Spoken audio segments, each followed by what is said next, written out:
Hello friends, आज हम जानेंगे वाक्य।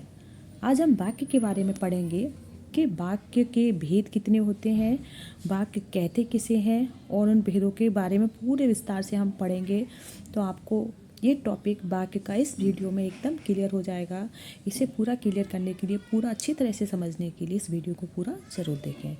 तो देखते हैं वाक्य के भेद। तो देखिए, वाक्य को दो भागों में बांटा गया है। नंबर 1 रचना के आधार पर और नंबर 2 अर्थ के आधार पर। ठीक है, वाक्य को कितने भागों में बांटा गया है? दो भागों में। पहला फर्स्ट रचना के आधार पर और सेकंड अर्थ के आधार पर। तो देखिए, रचना के आधार पर वाक्य के 3 भेद हैं। पहला सरल वाक्य, दूसरा संयुक्त वाक्य और तीसरा मिश्रित वाक्य। ठीक है, और अगर हम अर्थ के आधार पर बात करें तो देखिए, अर्थ के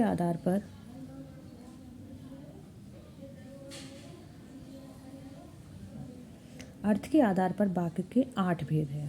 पहला विधानवाचक, दूसरा निषेधवाचक, तीसरा आज्ञावाचक, चौथा प्रश्नवाचक, पांचवा विस्मयादिवाचक, छठवां इच्छावाचक, सातवां संदेहवाचक और आठवां संकेत या हेतुवाचक। ठीक है बच्चों, तो देखो, इसमें एक क्वेश्चन सीधा ये बनना है कि हमें एक क्वेश्चन तो इसमें यही बनता है कि वाक्य के भेद कितने हैं। अगर आप कंपटीशन में कर रहे हो, क्लास में कर रहे हो, तो सीधा आपको एक भी पॉइंट नहीं छोड़ना चाहिए जहाँ से आपका क्वेश्चन निकल रहा हो। तो ठीक है, पहला क्वेश्चन निकलता है कि वाक्य के भेद कितने हैं। तो आप दिमाग में सेट कर लीजिए, कॉपी पर एक पॉइंट बना के लिखिए कि वाक्य के 2 भेद होते हैं, रचना के आधार पर और अर्थ के आधार पर। फिर क्वेश्चन आता है कि रचना के आधार पर वाक्य के भेद कितने होते हैं। सीधी डिजिट पूछेगा, कितने होते हैं? 3, 4, 5, 6। तो आपको पता होना चाहिए वाक्य के आधार पर 3 होते हैं और अर्थ के आधार पर 8 होते हैं। ठीक है, कभी कभी इनके नाम भी पूछ लेते हैं कि रचना के आधार पर वे 3 भेद कौन से हैं। तो किसी में वो चौथा नाम जोड़ देगा, गलत जोड़ देगा, जो भी है। तो आपको ये याद होना चाहिए कि रचना के आधार पर जो 3 भेद हैं वो है, पहला सरल वाक्य, संयुक्त वाक्य और मिश्रित वाक्य। ठीक है, और अर्थ के आधार पर 8 भेद हैं। वो 8 भेदों के नाम आपको अच्छी तरह से पता होना चाहिए। तो देखिए, रचना के आधार पर वाक्य के 3 भेद हैं, जैसे कि अभी आपको बताया था, सरल वाक्य, संयुक्त वाक्य और मिश्रित वाक्य। तो सबसे पहले हम देखते हैं सरल वाक्य। सरल वाक्य सबसे सिंपल होता है। सरल वाक्य की सबसे अच्छी ट्रिक है कि वह वाक्य जिसमें एक उद्देश्य, एक ही विधेय और एक ही क्रिया हो, उसे सरल वाक्य कहते हैं। ठीक है, जिसमें एक ही उद्देश्य हो, एक ही विधेय हो या एक ही क्रिया हो। विधेय और क्रिया तो एक ही होती है ना। तो जिसमें एक उद्देश्य, एक विधेय हो, वो सरल वाक्य कहलाता है। जैसे मोहन पुस्तक पढ़ता है, तो देखिए, इसमें क्रिया भी एक ही है और मोहन जो करता है, जो हमारा उद्देश्य है, वो भी एक है। तो मोहन पुस्तक पढ़ता है। पहलवान दूध पीता है, राधा गाना गाती है, रमेश पतंग उड़ाता है। दूसरा पॉइंट है, सरल वाक्य आपको समझ में आ गया अच्छी तरह से कि सरल वाक्य में एक उद्देश्य और एक विधेय होता है। ठीक है, जिसमें एक कर्ता और एक ही क्रिया हो, जिसमें एक उद्देश्य या एक ही विधेय हो, वो सरल वाक्य कहलाता है। दूसरा पॉइंट है हमारा संयुक्त वाक्य। तो देखिए, संयुक्त वाक्य में क्या है? वह वाक्य जिसमें 2 वाक्य या उपवाक्य स्वतंत्र रूप से किसी योजक शब्द द्वारा जुड़े होते हैं, उसे संयुक्त वाक्य कहते हैं। ठीक है, संयुक्त वाक्य में क्या, सरल वाक्य एकदम क्लियर हो गया ना। संयुक्त वाक्य में क्या होता है? 2 वाक्य होते हैं, लेकिन दोनों ही वाक्य हो या उपवाक्य हो, दोनों ही अपने अपने आप में पूर्ण है, पूरे स्वतंत्र हैं, कोई एक दूसरे पर डिपेंड नहीं है। दोनों ही सेंटेंस, मतलब दोनों का अगर हम अलग अलग अर्थ करेंगे तो दोनों का अर्थ अपना अलग अलग है। अभी आप एग्जाम्पल देखोगे तो आपको अच्छे से समझ में आ जाएगा। ठीक है ना, जैसे एग्जाम्पल भी देख लेते हैं। और फ्रेंड्स देखिए, सबसे पहले आप एक चीज़ याद रखना कि संयुक्त वाक्य और मिश्रित वाक्य, इनकी कुछ पहचान है जो कि 100% काम करती हैं। अगर आपको सेंटेंस कभी इतना भी नहीं समझना कि कौन सा स्वतंत्र है, क्या है, तो इन ट्रिक को आप जरूर याद रखना। देखिए, संयुक्त वाक्यों में अधिकांशतः और, तथा, अथवा, या, कि,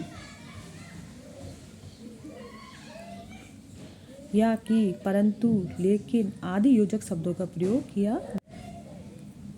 ठीक है, समझ में आपको आ गया कि संयुक्त वाक्य में कौन कौन से योजक शब्दों का प्रयोग किया जाता है। तो देखिए एक बार फिर बताती हूँ। और, तथा, अथवा, या, किंतु, परंतु, लेकिन। ठीक है, इन योजक शब्दों का प्रयोग किया जाता है। इन्हें आप एक कॉपी पर अलग पॉइंट बना के लिख लो कि ये आपको जहाँ भी दिखे आपको क्या टिक करना है, संयुक्त वाक्य। ठीक है, अब हम इसके एग्जाम्पल देखते हैं अच्छी तरह से समझने के लिए। तो देखिए पहला एग्जाम्पल है, गणेश बुद्धिमान है परंतु ईमानदार नहीं है। तो देखिए गणेश बुद्धिमान है, ये अपने आप में पूर्ण है, और ईमानदार नहीं है, तो इसमें ऐसा कोई नहीं है। और आपको सबसे बड़ी ट्रिक क्या है, आपको ये देखनी है कि परंतु से जुड़ा हुआ है। ठीक है, दोनों अलग अलग अपने आप में स्वतंत्र हैं। हम आए और तुम चल दिए, हम आए तुम चल दिए, इसमें योजक शब्द क्या है, और। ठीक है, उसने मेरा गाना सुना और घर देखा।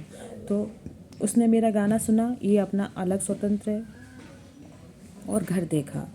वह सिलाई सीखती है और अंग्रेजी पढ़ाती है। तो आपको अगर जो योजक चिन्ह याद हैं तो आप पे ये कभी भी गलत नहीं होंगे। अब तीसरा प्रकार जो हम पढ़ रहे थे, तो तीसरा भेद है इसमें मिश्रित वाक्य। देखिए सरल वाक्य आपको समझ में आ गया होगा, जिसमें एक उद्देश्य एक विधेय। और संयुक्त वाक्य आपको अच्छी तरह से क्लियर हो गया होगा, जिसमें वाक्य उपवाक्य दोनों स्वतंत्र होते हैं, कोई किसी के ऊपर डिपेंड नहीं होता, कोई किसी के ऊपर आधारित नहीं होता।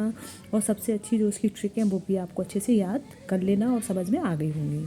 अब तीसरा है मिश्रित वाक्य। तो देखिए सबसे पहले जानते हैं मिश्रित वाक्य कहते किसे हैं। वह वाक्य जिसमें पहला वाक्य प्रधान हो। ठीक है, जिसमें पहला वाक्य प्रधान हो और दूसरा वाक्य उस पर आश्रित हो या उसका कारण रहा हो, उसे मिश्रित वाक्य कहते हैं। तो देखिए मिश्रित वाक्य क्या है, वह वाक्य जिसमें पहला वाक्य प्रधान हो और दूसरा वाक्य आश्रित। दूसरा वाक्य आश्रित से मतलब है अगर पहला वाक्य नहीं हो तो दूसरे का कोई अर्थ नहीं निकल रहा हो, मतलब दूसरे का अगर हमें समझना है तो हमें पहले के बारे में मालूम होना चाहिए, तो वो आश्रित वाक्य हो जाते हैं। और आप अभी एग्जाम्पल देखोगे तो आपको और अच्छे से समझ में आ जाएगा। जैसे पहला एग्जाम्पल है, मैं प्रसन्न हूँ कि आपका चयन RAS में हो गया। ठीक है, वो प्रसन्न क्यों है, क्योंकि आपका उसका चयन है जो RAS में हो गया है।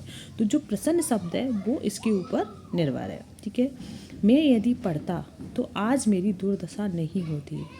आज मेरी दुर्दशा नहीं होती, कब नहीं होती, यदि मैं पढ़ता।